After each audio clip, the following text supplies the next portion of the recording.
Hey, what's going on, guys? It's HawksNest here, back with another Call of Duty mobile video. Now, in today's video, we're going to be looking at something that is very interesting, and that's basically going to be some of the upcoming weapon changes inside of COD Mobile. Now, if you guys weren't already aware, and I'm sure if you guys watch my channel, you're very aware of this, but essentially there is a separate version of Call of Duty Mobile. It is the test version for the game, and that's essentially where they release a lot of the updates so that players can actually test those updates before it actually goes to the main version of the game. And inside of that, they did have a couple weapon changes inside of multiplayer, and I just went inside and did a bunch of tests and stuff just to see what the changes exactly were, and I'll be letting you guys know all of the changes I found. Now, I do want to let you guys know there could be more updates, but these are the changes that were very apparent inside of the game and could definitely change up the weapon meta a little bit. So there were a couple weapons that were changed, and we're going to go over all of their changes right now. But anyway, they will include the ICR, the M4, the Pharo, the Outlaw, and then also the MSMC. I also want to let you guys know that it's not guaranteed that all of these updates will come in the global version. I'm like 99% sure they will, but there is a decent chance they might be like, okay, let's tweak it a little bit more before we actually send it out to the main version of the game.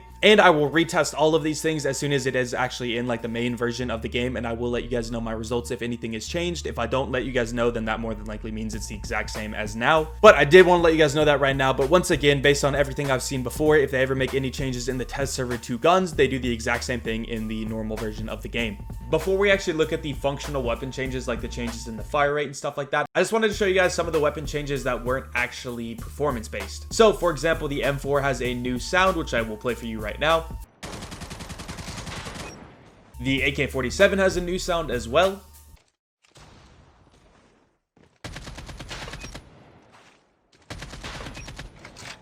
The Chickum has a weird sound bug. I don't know if they meant to do this, but this is what it sounds like.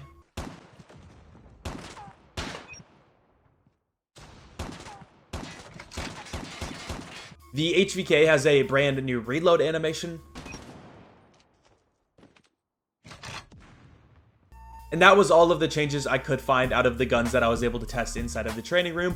But there definitely could be some other small changes here and there, but those were definitely the most noticeable ones.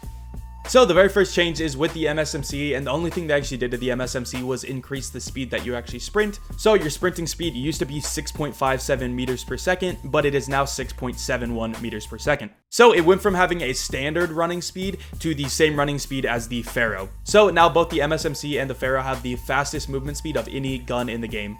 Obviously the knife is faster, but out of like the machine guns, those are the fastest moving guns. Next up is the Outlaw sniper rifle. Now they actually took my advice on this one, which was really cool to see, but essentially they did actually buff the Outlaw. Okay, so basically what the Outlaw was before is it would deal 75 damage, which wasn't a one-shot kill, to the legs, the hands, and the stomach, I believe. I'll show you guys the lethal zone right now. The red part of it is where you would actually be able to one-shot someone. But they did actually change the Outlaw to be a little bit better overall. And this is basically what they changed. So before it was 75 damage at any range, and then once again you deal a little bit more damage to the parts of the body that I said.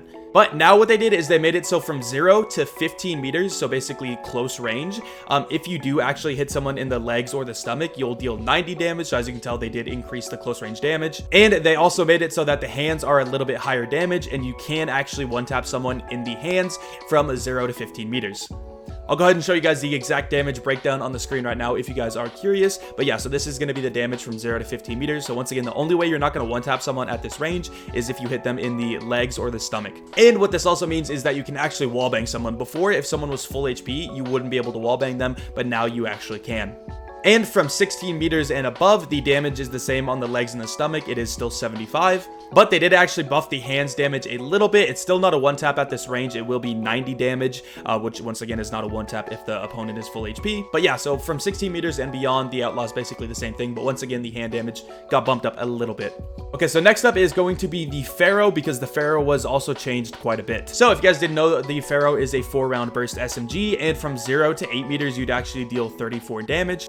Which meant that all you needed to kill someone was 3 shots, and because it's a 4-round burst, it was pretty easy to hit those 3 shots, and it was also super fast. Then it would go from 9 to 11 meters, 26 damage, 12 to 15, 21 damage, 16 to 25, 19 damage, and then 26 meters and above, 17 damage. Now, they didn't change the ranges or the base damages at all. The only thing they changed is the body multipliers, so you'll deal different damages on different parts of the body. The way it was before is you deal those damages that I just said anywhere from the neck and below, and then the head would be a little bit more damage. But now they made it so different parts of the body do different damages essentially, and it's actually very different now. So this is going to be the multipliers. So the head will still be 1.1 damage, so you'll deal 1.1 damage as much. So like I said before, the base damage of the Pharo is 34 damage up close, which means you'll do 1.1 times as much to the head. So in terms of the body, the arms, the stomach, and the crotch, you're still going to be dealing 1 times damage, so just the normal damages that I said before.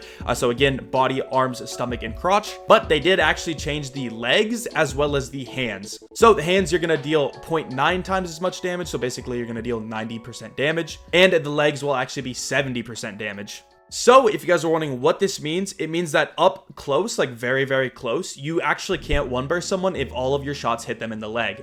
And that is because 70% of 34 damage is 23.8 damage, and 23.8 damage multiplied by 4 shots, because again, it's a 4-round burst, that equates to 95.2 damage, which obviously would not be a kill. So before with the Pharo, you could just kind of spray and pray and just hit any part of the body, and it didn't matter at all. You'd still kill people really fast. But now it is a gun where you're going to have to aim a little bit higher and be aiming for kind of that chest area.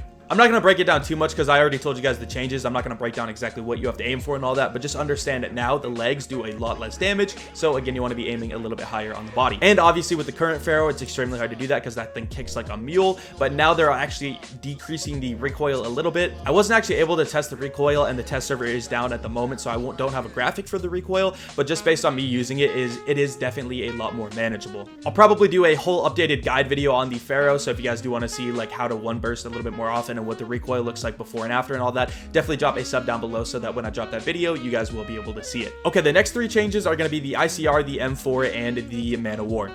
Now, for the ManOWar, they actually decreased the recoil, so it is actually easier to control. So here's the recoil before with the grip, and here's the recoil now with the grip. Now, as you can tell, it doesn't go down a whole lot, but what I noticed when I was actually using it is that like the first 3 or 4 shots are a lot easier to manage. And if you guys are curious with this graphic, the red recoil is the 10-shot recoil. I don't actually separate like the first few shots. I might start doing that in the future just so you can see what the first 3 or 4 or 5 bullets look like. But I do want to let you guys know that the first few bullets are a lot more controllable than they were before, and I definitely think this is going to make the ManOWar one of the top tier guns in the game, and there's a very good chance it will be used a lot more than the ASM-10. Here's the recoil before with no grip, and here's the recoil now with no grip. So as you can tell, it did get a nice little buff. Now, next up is the M4. Now, the M4 actually got a buff and a nerf. The first is the buff, and what they did is they increased the firing rate on it, so basically it's going to shoot faster, and what it was before was 628 rounds per minute, and it was buffed to 659 rounds per minute. So basically, it's going from the old fire rate that it had to the same fire rate as the BK57, which once again, 628 to 659. And in terms of the nerf, they actually nerfed the recoil. Now, the nerf really isn't that bad. This is the recoil before, and this is the recoil after. As you can tell, it's really not that much worse. All they did is they kind of just made it spread out a little bit more to the side, which again is not a terrible nerf at all. I think overall the M4 definitely received a very nice buff, and I definitely think we'll see it more often. I'm not going to break down how the fire rate actually affects like the time to kill and whether or not I think this will be an amazing gun or anything right now. That will be saved for a future best AR video or something, but I did want to let you guys know the 2 changes that the M4 actually had. Next up is the ICR. Now, they actually did the exact same thing to the ICR, just a little bit different, but they did buff the fire rate so it shoots faster, and they also gave it a little bit more recoil. So the old fire rate was 593 rounds per minute, and that got buffed to 636 rounds per minute. So now it is just a little bit faster than the LK24 and the KN44, just a little bit faster. And in terms of the recoil actually did have a pretty significant nerf. So here's the recoil before with no grip, and here's the recoil now with no grip. Now, that wasn't a major change, but where the changes really felt is with the grip. So this is what the recoil looked like before with the grip, and this is what the recoil looks now with the grip. So as you can tell, a very big change. So it's definitely not going to be the same laser beam that it was before. It is still a very, very accurate gun, especially in like the first, I'd say 10 bullets or so, but it isn't what it was before. But again, still extremely, extremely accurate. And because it had that nice fire rate buff, again, I think we'll see it a little bit more. I think it'll be used in scrims a lot more because LMGs are banned. So basically the best long range guns are going to be the ICR and the M4, and obviously like snipers. But again, I think with the overkill perk coming, I think people will rock a close range SMG and the M4 ICR in like competitive tournaments where LMGs are actually banned. So that is going to wrap it up for all of the weapon changes that I have found. I did hear that the AK-117 was actually nerfed. I haven't been able to test it yet because once again, the beta server is actually down, but I will definitely let you guys know if I find anything or any other changes inside of the beta server when it does come up, and obviously when the global version actually comes out with all of these updates. I do plan on dropping a ton of other really cool videos very soon because I know a lot of cool stuff is actually happening very soon, especially related to the Season 7, which should be coming in about a week and a half, I believe. Anyway, if you guys want to see all that content when it does drop, make sure to drop a like and a sub down below. But if you guys do want to see all of that content when it drops, make sure to drop a sub down below and also a like if you guys did enjoy. I'm noticing I'm talking with my hands a lot. But anyway, I hope you guys did enjoy once again. And with all of that being said, I will see you guys later. Peace.